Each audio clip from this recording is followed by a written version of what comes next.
വിശുദ്ധ അൽഫോൻസാമ്മയുടെ തിരുനാൾ ദിനമാണെന്ന്. ആയിരക്കണക്കിന് ഭക്തർ ഈ ദിവസങ്ങളിലെല്ലാം ഇവിടെ വരികയും പരിശുദ്ധ കുർബാനയിൽ പങ്കെടുക്കുകയും പരിശുദ്ധ കുംഭസാരം എന്ന കുദാശ സ്വീകരിക്കുകയും എല്ലാം ചെയ്തു.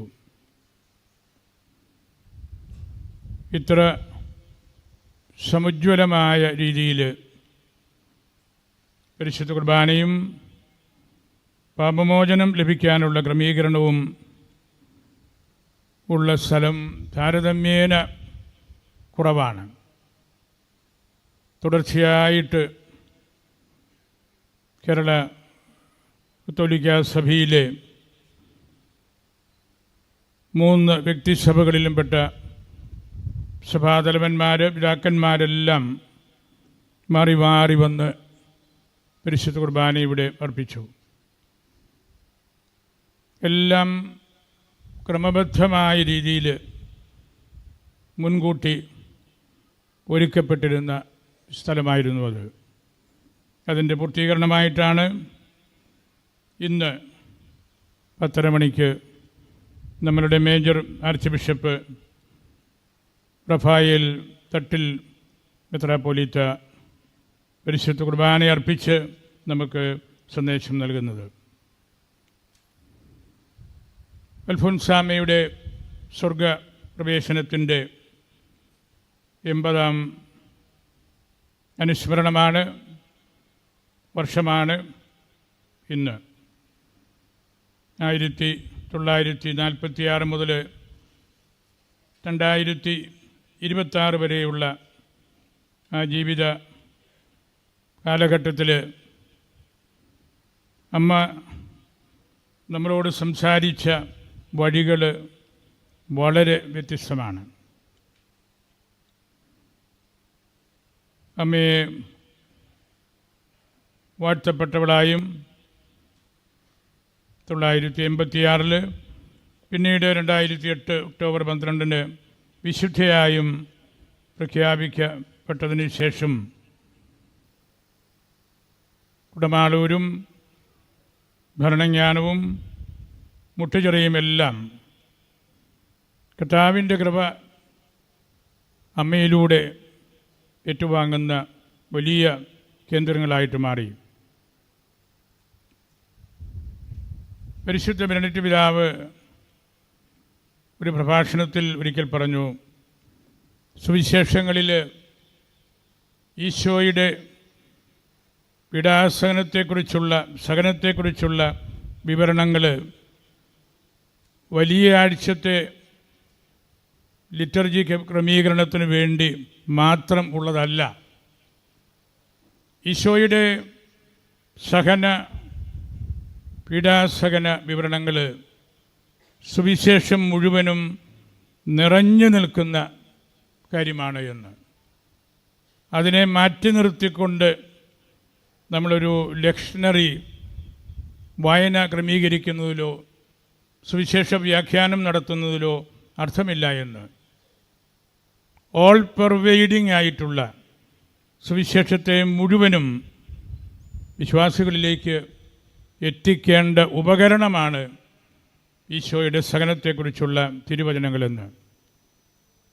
അൽഫോൻസാമ്മയെക്കുറിച്ച് നമ്മൾ ഓർക്കുമ്പോൾ അൽഫോൻസാമ്മ പരിശുദ്ധ ബെനഡിക്ട് പിതാവ് പറഞ്ഞ തിരുവചന വ്യാഖ്യാനത്തിൻ്റെ ഈ സമഗ്ര മുഖം ജീവിതത്തിൽ കണ്ടെത്തിയ ആളാണ്. അമ്മയുടെ സൂക്തങ്ങൾ, സാധാരണ വാക്കുകൾ എല്ലാം ഈ സുവിശേഷത്തിൻ്റെ വ്യാഖ്യാനമാണ്. അമ്മ ശരിക്കും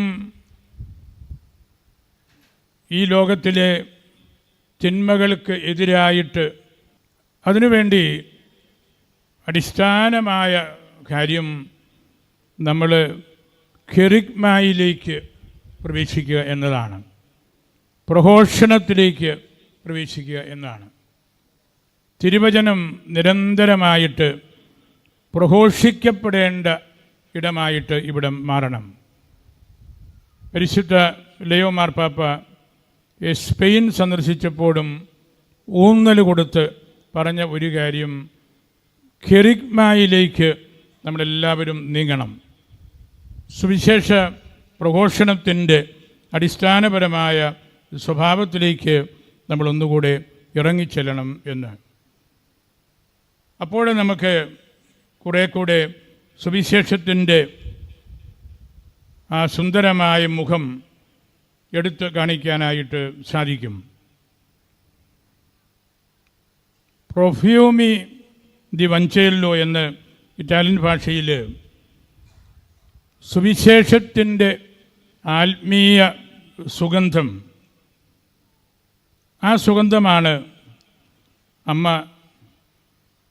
നമ്മളിലൂടെ ജീവിതത്തിലൂടെ ഇന്നും ഇവിടെയും നമുക്ക് നൽകിക്കൊണ്ടിരിക്കുന്നത്.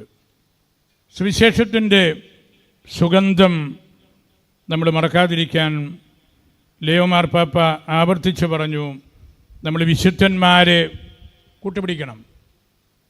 വിശുദ്ധന്മാരാണ് തിരുവചനം ജീവിതത്തിൽ പ്രാവർത്തികമാക്കിയത്. വളരെ ചെറുപ്പക്കാരായ 2 വ്യക്തികളെ വിശുദ്ധ പദവിയിലേക്ക് കൊണ്ടുവന്ന് ജോർജ് ഫ്രസാത്തിയും അക്യൂത്തിസ് കാർലോയും ആ വിശുദ്ധ കുട്ടികളെ നാമകരണം ചെയ്തപ്പോൾ അവരെക്കുറിച്ച് പരിശുദ്ധ പിതാവ് പിന്നീട് പ്രസംഗിച്ചു. അവർ സ്വർഗവുമായുള്ള നമ്മുടെ ബന്ധത്തിൻ്റെ ഗുരുക്കന്മാരാണ്. ഈ കുട്ടികൾ സ്വർഗവുമായിട്ടുള്ള നമ്മുടെ ബന്ധത്തിൻ്റെ ഗുരുക്കന്മാരാണ്. മജിസ്ട്രി ദൽ റപ്പോർട്ടോ, സ്വർഗത്തിലേക്കുള്ള നമ്മുടെ പിടിവള്ളിയാണ്. ആ ഒരു വലിയ സത്യമാണ് അൽഫോൻസാമ്മ ഇവിടെ നമുക്ക് നൽകിക്കൊണ്ടിരിക്കുന്നത്. സ്വർഗത്തെ കാണാനായിട്ട് ദൈവത്തെങ്കിലേക്ക് നോക്കണം, കണ്ണുകൾ ഉയർത്തി നോക്കണം. 1 മാസം മുമ്പ് പരിശുദ്ധ പിതാവ് സ്പെയിനിൽ വന്നപ്പോഴും പ്രസംഗിച്ച കാര്യം ഹൃദയങ്ങൾ ഉയർത്തുക എന്നതായിരുന്നു. സൂർസും കോർദ, നമ്മുടെ ആരാധനാക്രമത്തിലെല്ലാം നിങ്ങളുടെ വിചാരങ്ങൾ ഉന്നതത്തിലേക്ക് ഉയരട്ടെ, ഹൃദയങ്ങൾ ഉയരട്ടെ എന്നുള്ള ആ പ്രാർത്ഥന തന്നെയാണത്. അവിടെ അന്ന് ലിയോ മാർപ്പാപ്പ പറഞ്ഞു, നമ്മൾ ഭയപ്പെടേണ്ടത് പാപം മാത്രമാണ്. ദൈവവുമായുള്ള നോട്ടത്തിൽ നമുക്ക് തടസ്സം നിൽക്കുന്നത് പാപം മാത്രമാണ്. മറ്റൊന്നിനും ആ നോട്ടത്തെ തടസ്സപ്പെടുത്താൻ പറ്റില്ല. വിശുദ്ധന്മാരാകാൻ കുട്ടികളെപ്പോലെ നിഷ്കളങ്കതയോടെ, എളിമയോടെ, ആത്മാർത്ഥതയോടെ ജീവിച്ചാൽ മാത്രം മതി എന്നും പരിശുദ്ധ പിതാവ് പറഞ്ഞ കാര്യം നമ്മൾ ഹൃദയത്തിലെടുക്കണം. സുവിശേഷം കൈമാറ്റം ചെയ്യുന്നത് വലിയൊരു ബുൾഡോസർ വർക്കല്ല, അതൊരു വിസ്പറിംഗ് ആണ്, മർമറിംഗ് അല്ല. മർമറിങ് കുറ്റപ്പെടുത്തലാണ്. വിസ്പറിങ് നല്ല കാര്യത്തെക്കുറിച്ച് അടുത്തിരിക്കുന്നവരുടെ ചെവിയിൽ പയ്യെ നമ്മൾ കൊടുക്കുന്ന ആ സന്ദേശമാണ്.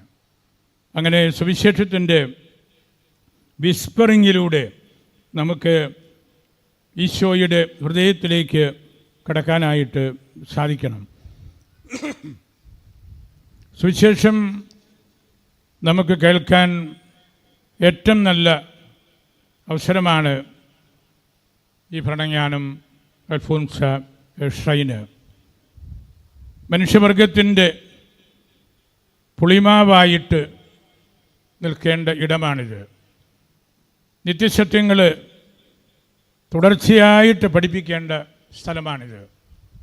മോക്ഷത്തെക്കുറിച്ചും ശുദ്ധീകരണ സ്ഥലത്തെക്കുറിച്ചും നിത്യാനന്ദത്തെക്കുറിച്ചുമെല്ലാമുള്ള പഠനങ്ങളാണ് ഈ ട്യൂമ്പിൽ നിന്ന്, ഈ ഷ്രൈനിൽ നിന്ന് ഉണ്ടാകേണ്ടത്. സുവിശേഷത്തിൻ്റെ തുറവിയിലേക്ക് എല്ലാവരെയും കൊണ്ടുവരണം. ലിയോ മാർപ്പാപ്പ ഫ്രാങ്കേസ എവഞ്ചേലിക്ക, വളരെ എളുപ്പത്തിൽ സുവിശേഷം എല്ലാവർക്കും കേൾക്കാൻ തക്കവിധമുള്ള ക്രമീകരണങ്ങളാണ് ലോകം മുഴുവനും നടത്തേണ്ടത് എന്ന് പറയുന്നതിൻ്റെ അർത്ഥവും അതുതന്നെയാണ്. സഭയുടെ നിധി വിശുദ്ധ കുർബാനയാണ്. സഭ സംരക്ഷിക്കുന്നത് ഈശോയുടെ മരണോത്ഥാനമാണ്. വിശുദ്ധ കുർബാനയാണ് സഭയെ നിർമ്മിക്കുന്നത്. സഭ തന്നെയാണ് വിശുദ്ധ കുർബാനയെയും നിർമ്മിക്കുന്നത്. ഇവിടെ നമ്മൾ ഈ തിരുനാൾ എല്ലാ നിധികളുടെയും നിധിയായ വിശുദ്ധ കുർബാന നിരന്തരമായിട്ട് അർപ്പിക്കണം എന്നുള്ള ആ ഒരു വലിയ നിർബന്ധം പിടിക്കുന്നതും ഈ കാരണം കൊണ്ടാണ്. വിശുദ്ധ കുർബാന നമ്മളുടെ ഏറ്റവും വലിയ സ്കൂളാണ്. അൽഫോൻസ്യൻ സ്കൂള് എന്ന് പറയുന്നത് ഇവിടെ അർപ്പിക്കപ്പെടുന്ന പരിശുദ്ധ കുർബാനയും തിരുവചന വ്യാഖ്യാനവുമാണ്. ഒപ്പം പാപമോചനം നേടാനുള്ള സൗകര്യവും. സഭയാകുന്ന ഉദാശയിലാണ് ഇതെല്ലാം ഇവിടെ നമ്മൾ പരികർമ്മം ചെയ്യുന്നത്. സഭയിൽ നിന്നാണ് ഈ വലിയ കൃപകളെല്ലാം നമ്മൾ എടുക്കുന്നത്.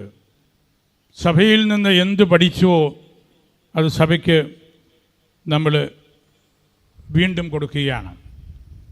ഭരണജ്ഞാനത്ത് വിശുദ്ധ കുർബാനയുടെ ഒരു തിരമാല അടിക്കലാണ് ഈ ദിവസങ്ങളിലെല്ലാം നടന്നുകൊണ്ടിരുന്നത്. എത്രയോ ആഘോഷമായ രീതിയിലാണ് പരിശുദ്ധ കുർബാന അർപ്പിക്കപ്പെടുന്നത്. ഇന്ന് നമ്മൾ ഈശോയുടെ ഭാഷയായ പരമായ സുറിയാനിയും കുറേയെല്ലാം പ്രാർത്ഥനകളിൽ ഉപയോഗിക്കുന്നതും ഈ കുർബാനയുടെ ഏറ്റവും വലിയ ആധികാരികതയും ആ ഭാഷയുടെ പ്രാധാന്യവും നമ്മൾ മറക്കാതിരിക്കാൻ വേണ്ടിയാണ്. ഈ കുർബാനയിലൂടെ, ഈ സുവിശേഷ ശ്രവണത്തിലൂടെ നമ്മൾ ഒരൊറ്റ വലിയ വലയാണ് കെട്ടുന്നത്. വല കെട്ടുന്നത് നമ്മളുടെ ശുശ്രൂഷയായിരിക്കണം. നിരന്തരമായിട്ട് നമ്മൾ വലകൾ നന്നാക്കിക്കൊണ്ടിരിക്കണം. നമ്മുടെ പ്രവൃത്തികളാകുന്ന വലകൾ സ്നേഹം കൊണ്ട് നിറയപ്പെടേണ്ടതായിട്ടുണ്ട്. വല കെട്ടുന്നത് മറ്റുള്ളവർക്ക് സ്പേസ് കിട്ടാൻ വേണ്ടിയാണ്. അഗസ്തീനോസ് പറഞ്ഞു, തെറ്റായ സമൃദ്ധിയാണ് എല്ലാറ്റിൻ്റെയും അർത്ഥം. ഫീനിസ് ഓംനിയും എക്ലീഷ്യ എന്ന് പിതാക്കന്മാർ പറഞ്ഞല്ലോ. എല്ലാറ്റിൻ്റെയും അർത്ഥം പരിശുദ്ധ സഭയിലാണ്. നിനക്ക് വിശക്കുന്നെങ്കിൽ ദൈവമാണ് നിൻ്റെ അപ്പം. ദാഹിക്കുന്നെങ്കിൽ ദൈവമാണ് ജീവജലം. ഇരുട്ടിലാണെങ്കിൽ ദൈവമാണ് അസ്തമിക്കാത്ത പ്രകാശം. നിനക്ക് വസ്ത്രമില്ലെങ്കിൽ നിൻ്റെ അമർത്യമായ വസ്ത്രം ദൈവമാണ്. ആ ആത്മീയ ചിന്തയാണ് പരിശുദ്ധ കുർബാനയിലൂടെ ഇവിടെ നമ്മൾ എന്നും പ്രഘോഷിക്കുന്നത്. സുവിശേഷത്തിലേക്കുള്ള നിരന്തരമായ ഒരു മനഃശാന്തരം, ഒരു പെർമനൻ്റ് ഓൺഗോയിങ് കൺവേർഷൻ ഉണ്ടാകേണ്ടതുണ്ട്. അപ്പോഴാണ് സുവിശേഷത്തിലെ ഈശോയുടെ സഹനത്തിൻ്റെ അർത്ഥം നമുക്ക് തിരിച്ചറിയാനായിട്ട് സാധിക്കുന്നത്. ഇന്ന് മരണത്തിൻ്റെ വലിയൊരു മാർക്കറ്റ് ലോകം മുഴുവനുണ്ട്. എല്ലാ മേഖലകളിലും ജനങ്ങൾ വഞ്ചിക്കപ്പെടുന്നുണ്ട്. ഉദ്ധിതൻ്റെ എനർജിയിൽ വിശ്വസിക്കാതിരിക്കാനുള്ള വലിയ പ്രേരണകൾ ഇന്ന് ലോകത്തിലുണ്ട്. പർദീസായിൽ സർപ്പമുണ്ട്, പാമ്പുണ്ട്. എല്ലാ സമൃദ്ധിയും അവിടെ ഉണ്ടായിരുന്നപ്പോഴും ഇന്ന് ആധുനിക ലോകത്തിൽ പരിശുദ്ധ പിതാവ് പറഞ്ഞല്ലോ, നിർമ്മിത ബുദ്ധിയിൽ വിഷാംശമുണ്ട്. ആ വിഷാംശം എടുത്ത് മാറ്റണമെങ്കിൽ അതിനോട് നിരന്തരമായിട്ട് സുവിശേഷം ചേർക്കപ്പെട്ടുകൊണ്ടിരിക്കണം. ഏറ്റവും മാരകമായ ദാരിദ്ര്യം ദൈവത്തെ അറിയാതിരിക്കലാണ്. ദൈവമാർപ്പാപ്പയുടെ വാക്കുകളാണ്. ഏറ്റവും മാരകമായ ദാരിദ്ര്യം ദൈവത്തെ അറിയാതിരിക്കലാണ്, സുവിശേഷം കേൾക്കാതിരിക്കുന്നതാണ്, ഞങ്ങളെ ആരും വിളിച്ചില്ല എന്ന് പറഞ്ഞുകൊണ്ടിരിക്കലാണ്. ദൈവം അതുവഴി അൺപോപ്പുലറാകുകയാണ്. ഡോഗ്മാകൾ വിസ്മരിക്കപ്പെടുകയാണ്. നിത്യജീവിതത്തെക്കുറിച്ച് ആരും ഒന്നും മിണ്ടുന്നില്ല. സാമ്പത്തിക സമൃദ്ധിയുടെ അടിമകളായിട്ട് പലരും മാറുകയാണ്. ഡിജിറ്റൽ മേഖലയിലെ പൈശാചികത തിരിച്ചറിയാനായിട്ട് പലർക്കും സാധിക്കുന്നില്ല.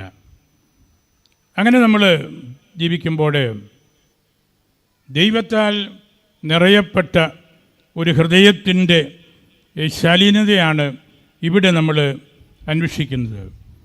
അനീതിയെ പരാജയപ്പെടുത്തുന്ന പങ്കുവെക്കലിലൂടെ സഭ ദാരിദ്ര്യം അവസാനിപ്പിക്കണം. നിങ്ങൾ തന്നെ അവർക്ക് ഭക്ഷണം കൊടുക്കുക എന്ന് ഈശോ പറഞ്ഞല്ലോ. നമ്മളാണ് വിശക്കുന്നവർക്ക് ഭക്ഷണം കൊടുക്കേണ്ടത്. നിലത്ത് വീണ് അഴിയുമ്പോൾ മാത്രമാണ് ഈ ഭക്ഷണം കൊടുക്കലിൽ നമ്മൾ പങ്കുകാരാകുന്നത്. നിലത്ത് വീണ് അഴിയാത്ത വിത്ത് അതുപോലെ ഇരിക്കുകയാണ്. ആർക്കും ഒരു ഗുണവും കിട്ടുന്നില്ല. അഴിഞ്ഞാൽ അത് മണ്ണിനോട് ചേർന്ന് പുത്തൻ വിളവ് നൽകുകയാണ്. ഈശോ തന്നെക്കുറിച്ചാണത് പറഞ്ഞത്. നിലത്ത് വീണ് അഴിയുന്നില്ലെങ്കിൽ തനിയെ ഇരിക്കും.